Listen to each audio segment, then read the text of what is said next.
الشيطان الرجيم بسم الله الرحمن الرحيم يا أيها الناس كلوا مما في الأرض حلالا طيبا ولا تتبعوا خطوات الشيطان إنه لكم عدو مبين. په مخکې رکوع کې الله رب العزت د وحدانیت او د هغې دلایل ذکر کړل. بیا یو لویه اهم خبره ده وکړه چې مؤمن شان دا دی چې دی به رب ذوالجلال سره مینه محبت کوي، خو چې الله سره مینه کوي نو د هغه د احکامو لاندې به ژوند هم تیری چې څه حکم هغه فرمایلي په هغې به عمل کې. په هغه حکمونو کې یو حکم دا دی چې ته به حلال مال خورې د حرامو نه به ځان وساتې. په دې رکوع کې ټول د حلال مال تذکره بیانېږي. وی د ایمان خاوندانو وی تاسو هغه مال د ځمکې نه وخورئ چې کم تاسو دپاره پاک دی. ولا تتبعوا خطوات الشیطان، او د شیطان د لارو اتباع مه کوئ چې هغې پسې تاسو ګرځئ. ولې؟ انه لکم عدو مبین، بیا ستاسو ښکاره دښمن دی، ښکاره دشمني د سره شیطان کوي. ولې دشمني کوي؟ انما یأمرکم بالسوء، هغه تاسو ته د بې حیایۍ دعوت درکوي، د هغې حکم درکوي. والفحشا، د بالسوء د بدکارۍ او فحشا د بې حیایۍ دعوت دله درکوي. وان تقولوا علی الله ما لا تعلمون، وی تاسو الله رب العزت پسې هغه خبرې دروغ شروع کړي چې د هغې پته تاسو تم نه وي او رب پسې وایي د ځان نه خبرې کوئ. واذا قیل لهم اتبعوا ما انزل الله، او چې کله دې ته وویلی شي چې تاسو د هغې اتباع وکړي چې څه رب ذوالجلال را نازل کړي دي، قالوا بل نتبع ما الفینا علیه آباءنا، نو دوی وایي مونږ اتباع کوو چې په کمو باندې مونږ خپل پلار نیکونه موندلی دي، چې څه به زمونږ پلار نیکونو کول مونږ هم کوو.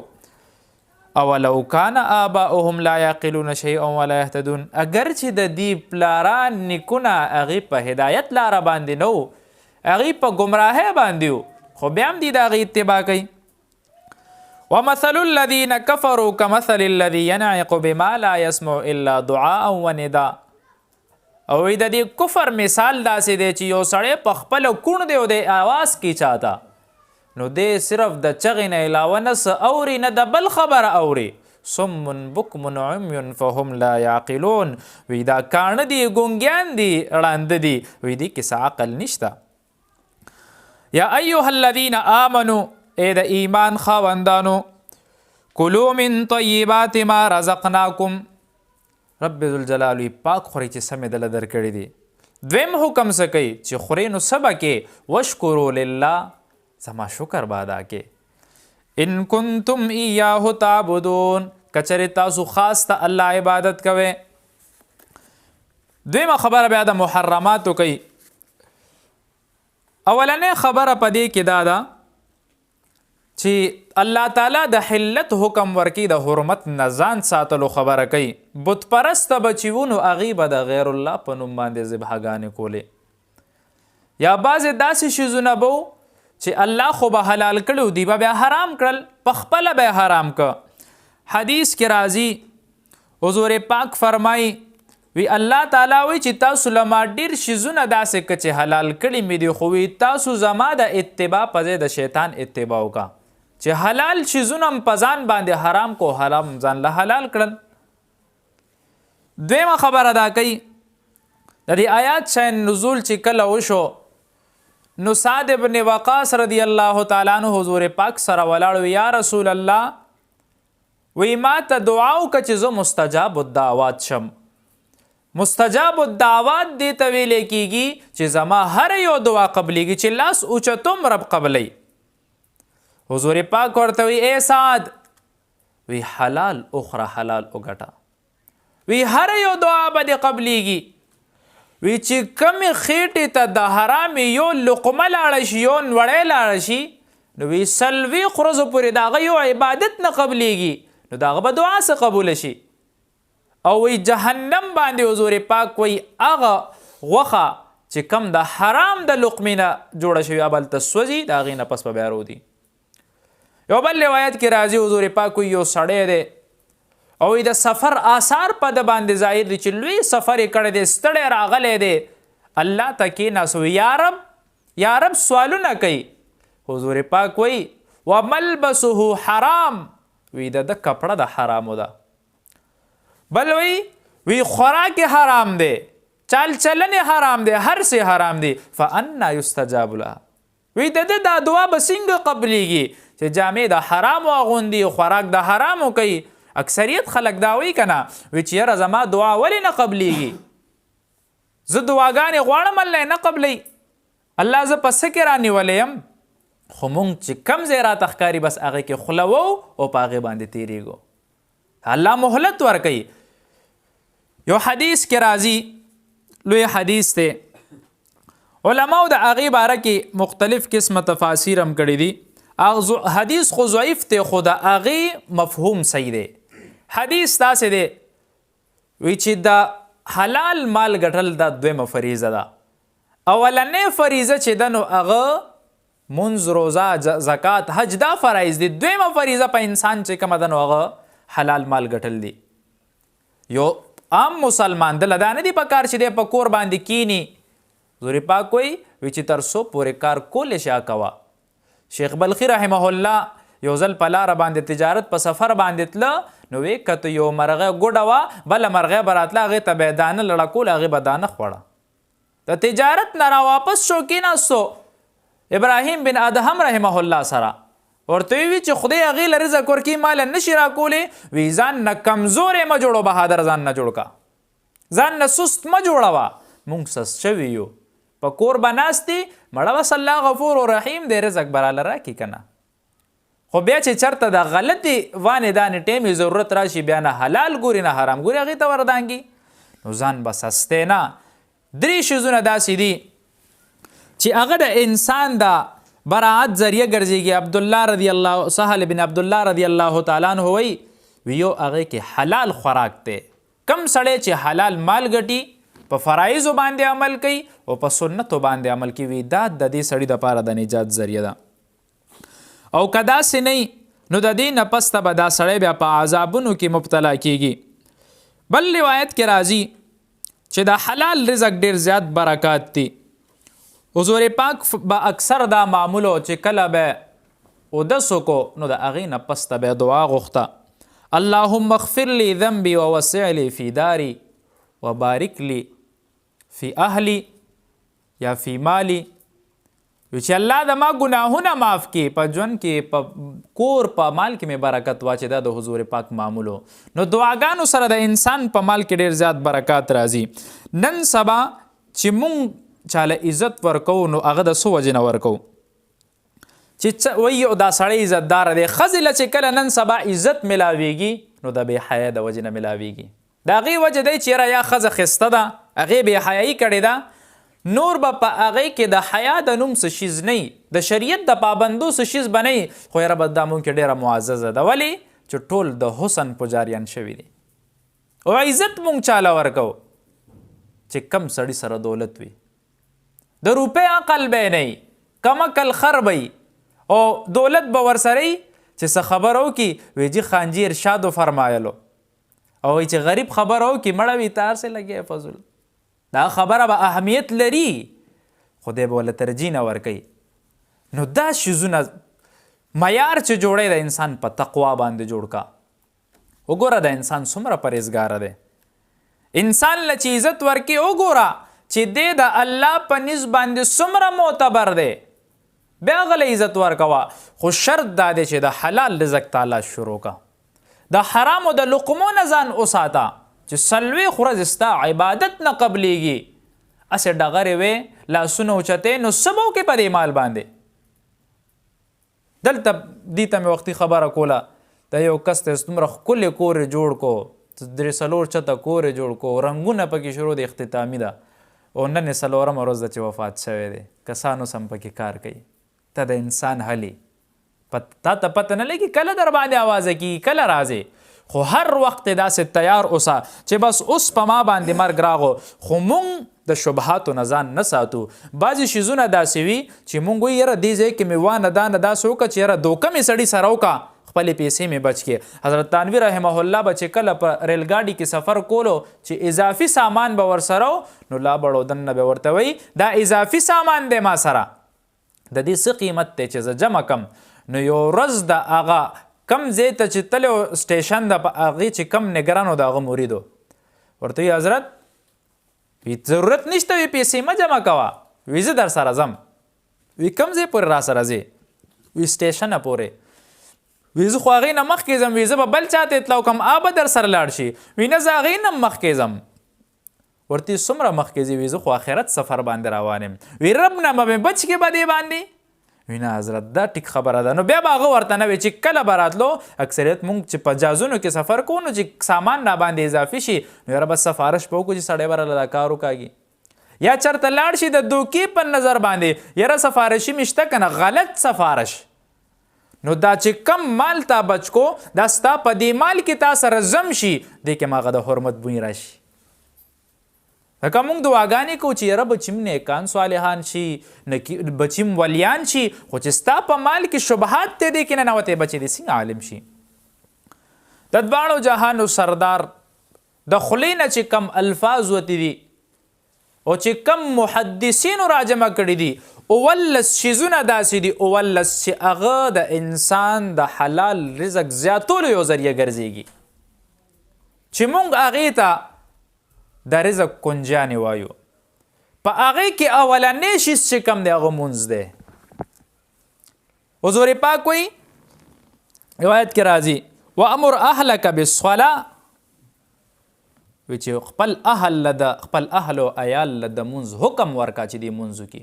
چې کله مونځ شروع شو نو بیا په انسان باندې بې برکتي نه راځي خو مونځ پابندي چې پابندۍ سره ته مونځ شروع کړي بیا به دا بې برکتي د نه تښتي. بل حدیث کې راځي وی چې انسان کله د یو خیر کار طرف ته یا چا سره په خیر کې منډه ووایي مطلب اوس د یو سړي مسله د هغه ورسره هسې ورپاسېدو کار یې شوی نه دی هسې ورسره لاړو زه د الله رضا دپاره پکې منډه وم وی د 10 کالو نفلي اعتکاف ثواب الله دله ورکوي صرف ورسره روان شو. نو چې یو سړي ته ته ورته ویې راده ما سره لاړ شه مونځ له دا خو نیک کار دی نو څومره اجر به ورته میلاویږي. پیلنی شرط دا دی د حلال رزق دپاره چې رزق کې برکت راځي هغه مونځ دی. دویم چې کله ذکر کیږي نو هغه استغفار دی. فقلت استغفروا ربکم انه کان غفارا رب ذوالجلال استغفار وکړه چې ګناه دې معاف کم یرسل السماء علیکم مدرارا ویمددکم باموال وبنین ویجعل لکم جنات ویجعل لکم انهارا. مال به دې زیاتیږي باران به در باندې وریږي چې څومره استغفار زیات کولی شي ګناه به دې رجیږي د رزق د زیاتولو یو سبب دام ګرځېږي او رزق مال کې به دې برکت راځي. مونږ برکت دې ته وایو چې بس ښه ډېر بنډل را سره پروت دي چې سهار ماښام شمارو یا سهار ماښام خپل اکاونټ چې کو چې څومره پکې زیاتې شوې دا برکت نه دی. په دې ته چوکیدار ناستې برکت هغه دی چې مرض به در باندې ډېر نه راځي که راځم نو ډېره پیسه به در باندې نه لګي آفت نه به دې الله بچ کوي بچو کې به دې الله صلاحیت پیدا کړي د نیکۍ. د دنیا لوی بدعمله سړی وګوره چېرته هغه دا وایي چې زما زوی دې بدعمله شي هم وایي چې زما زوی دې قرآن خوان شي هم وایي زما زوی دې دینداره شي نو دا بیا برکات وي. څومره لوی لوی خلک دي بچي په مدرسو کې کینولي دي حفظونو د پاره ولې وی دنیا خو مې ډېر وکړه چې آخرت کې مراله څه پاتې شي. نو دویم سبب استغفار دی. دریم سبب نفاق دی. نفقه مال خرج کول دی. نفقه دې ته ویلې کېږي سرنګ ته ویلې کېږي سرنګ ته چې په یو سرنګ باندې داخل شي بل طرف ته وځي نو یو طرف نه چې کم سړی راځي نو چې دا بل نه وته نو هغه سرنګ کې بل نشي راننوتی نو چې دا مال تا خرج کړی نه دی پسې نور نه راځي ګورئ چې دا ته خرج کې نور مال به ورسره سرکل کوي راځي به نو مال خرج کول د الله تعالی په لار کې. څلورم نمبر د دین د خاطره هجرت کول. چرته د دین پیغام دی د دین زده کولو څخه هجرت دام د مال د برکت یو سبب ګرځېږي. پنځم نمبر تقوا. رب ذوالجلال فرمای وی ومن يتق الله يجعل له مخرجا ويرزقه من حيث لا يحتسب. کم سړی چې تقوا ځان کې اختیار کړه رب ذوالجلال نه ویریدو د کې پریز راغه وی داسې ځای نه بدل رزق درکم چې ستا به ګمان کې مني چې کم ځای نه دا رزق راغه. خو تقوا معیار موږ شاته غورځولی دی. تقوا دې ته ویلی کېږي چې ته د شبهاتو نه ځان وساتې په دې شیز کې مې شک راغو چې یاره دا به حلال وي که حرام بس رستو شه دا ستا تقوا ده.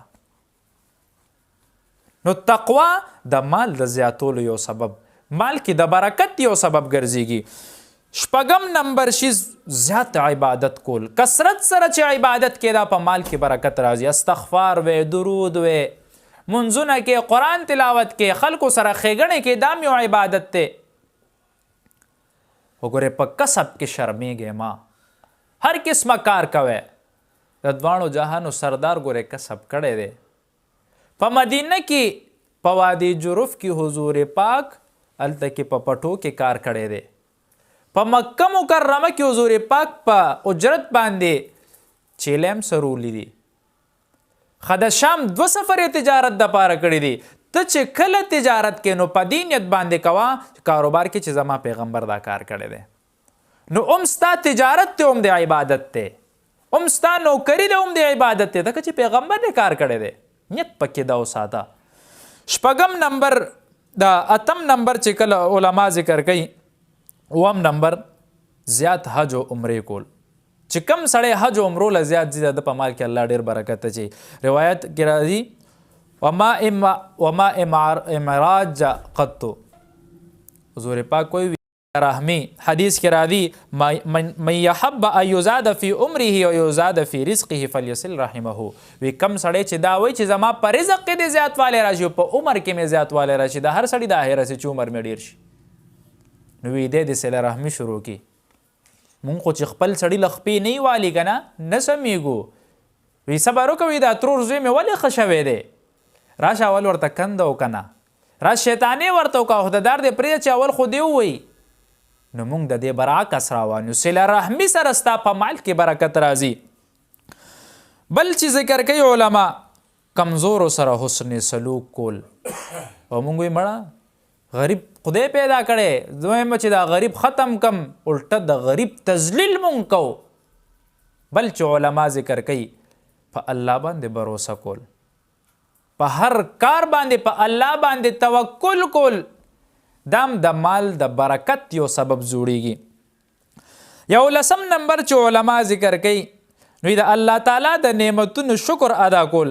قید نعم الله بشکر الله. حضور پاک وایي وی د نعمتونو ته د الله په شکر سره لګام واچوي. چې کله تعالی لګام خلق دی ته چې اونه تختی کنه ساروی ته سړی ولې لګام اچي چېرې ساروی ونه تختی نو وی تاسو د الله شکر چې ادا کړئ نو ستاسو د مال ته به لګام واچولی شي پړې به ورته واچولی شي کلک په د سرین خلی بیا به نه چېرته ځي نه. 12 نمبر چې علما کرام ذکر کوي د والدینو فرمان برداری. چې کم سړی د والدینو نافرمانی نو هغه سړی په مال کې برکت نه. یو کس باره کې راځي وي دا مستجاب الدعوات د هر یو دعا قبلیږي. وی یو کس وی چې زه ګورم چې دې څه عمل کوي لاړ شم ما ته به هم دعا وکړي چې څنګه لاړو کور کې 2 خنزیران تړلي وو ده ورله خوراک ورکړه هغې نه پس ته راغو خپله کېناستو خوراک ته او دا څنګه بزرګ دی چې خنزیران یې ساتلی دي چې راغو ورته وي تا خو خنزیران ساتلی دي او ته مستجاب الدعوات وي او زه هم مستجاب الدعوات. وی دا خنزیران وګوره وی دا دواړه زما مور او پلارو رب په څه ګناه کې نیولي دي خو زما خو مور او پلار دي که نه وی تر هغې زه خوراک نه کوم تر څو ما دیله نه یې ورکړی وي د دې د وجې نه الله زه مستجاب الدعوات کړی یم.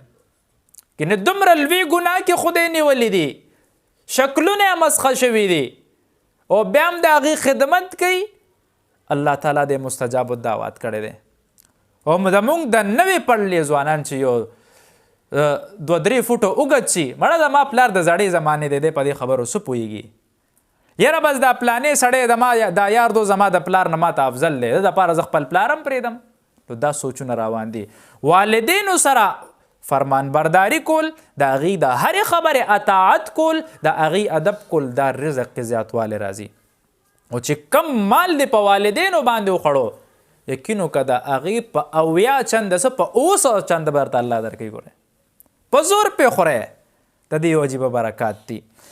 بل چې 14 نمبر ذکر کوي دوام د طهارت کول، چې سړی هر وخت پاک وي، وجود پاک ساتي، هر ټیم په اودس کې، په ژوند کې به دې برکتي او په مال کې به دې برکتي.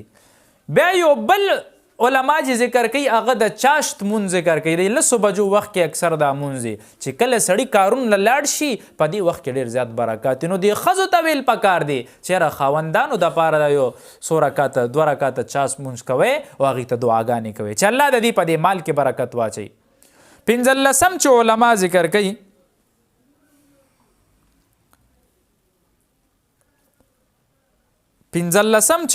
ذکر کوي نو هغه سوره واقعه تلاوت کول.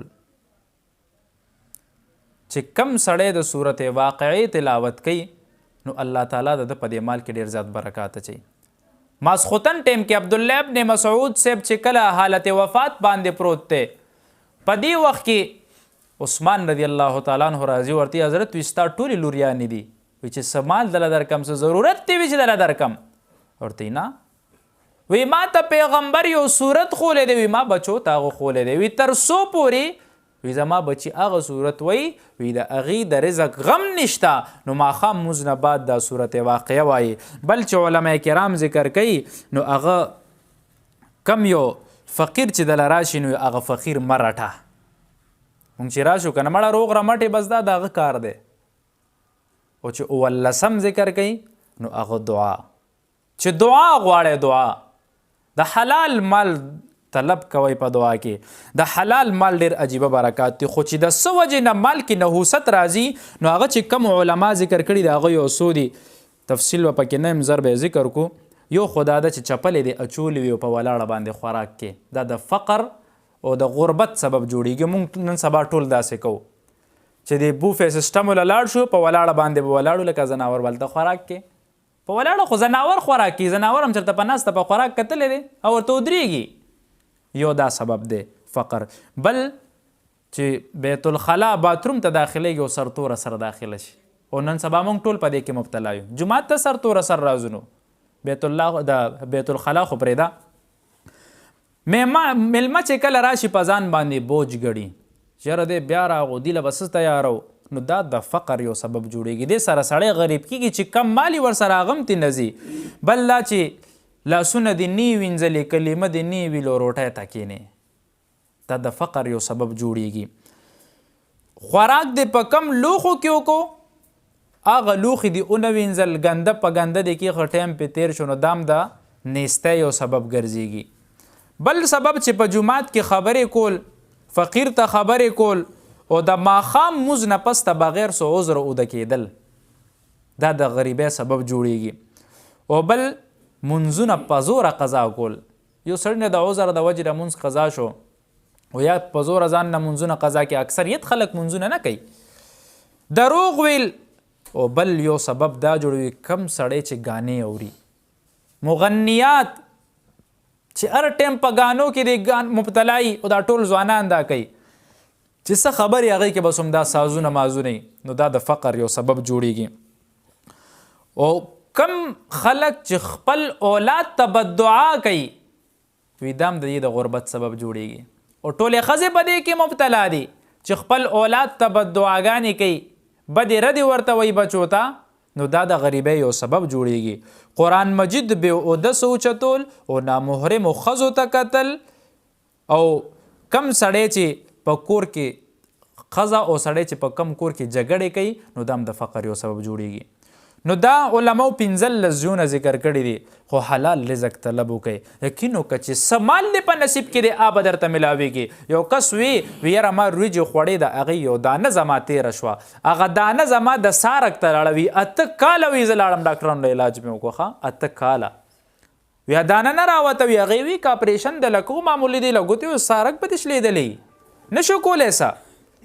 نو وی چا راته وی لاړ شه حج له لاړ شه، الله نه سوال وکړه چې الله رب العزت ستا دا مسله حل کړي.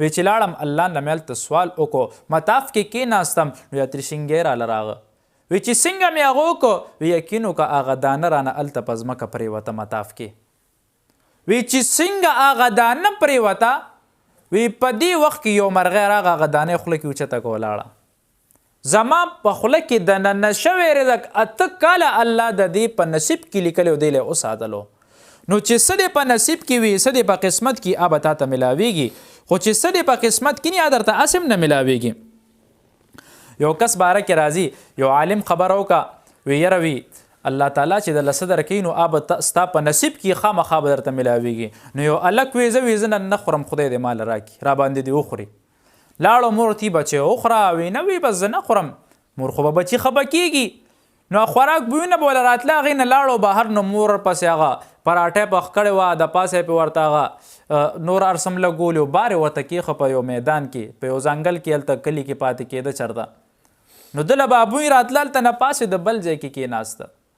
چې هلته کېناسته نو غله راغه هغې پلیننګ جوړو چې د ځنګل کې به پلیننګ جوړ کړو چې وی که ته تیار خوراک پروت دی و هغې وی خورئ مه وي چا درته پلین جوړ کړی دی زهر یې پکې درته نه یې اچولي نو وی راځي څوک وګورو دلته اخوا لاړه دی خو چې وی که دا سړی دلته پروت و به دې ویښتو کې ورته لاس اچولی دی وی راشه وی زهر دې راته اچولی دی وی نه وی بس زه نه خورم وی شابه ته به خورې نو ښه په چپلو خې چې ووالو هغې پې وخوړه چې اول ته تو خورو نور به مونږ وخورو نو بیا په بل جمعه چې لاړو نو امام مسلې کولې ورته امام صاحب وی یره وی الله چې چالو کم رزق په نصیب کې لیکلی رب ولا هغه ورکوي وی نه وی مسله دې غلطه وکړه وی ولې مې غلطه وکړه وی چې کم دې په نصیب کې نه خورې الله په والو دله درکوي خو درکوي یې درله نو په ده خدای په والو باندې وخوړه چې کم دې په نصیب کې نو په والو به یې خوا به تاسو خورئ نو د حلال رزق تعالی شروع کې د حرامو نه ځان وساتئ په بل هفته کې بیا د حرمت خبرو کوو اخر دعوانا الحمدلله رب العالمین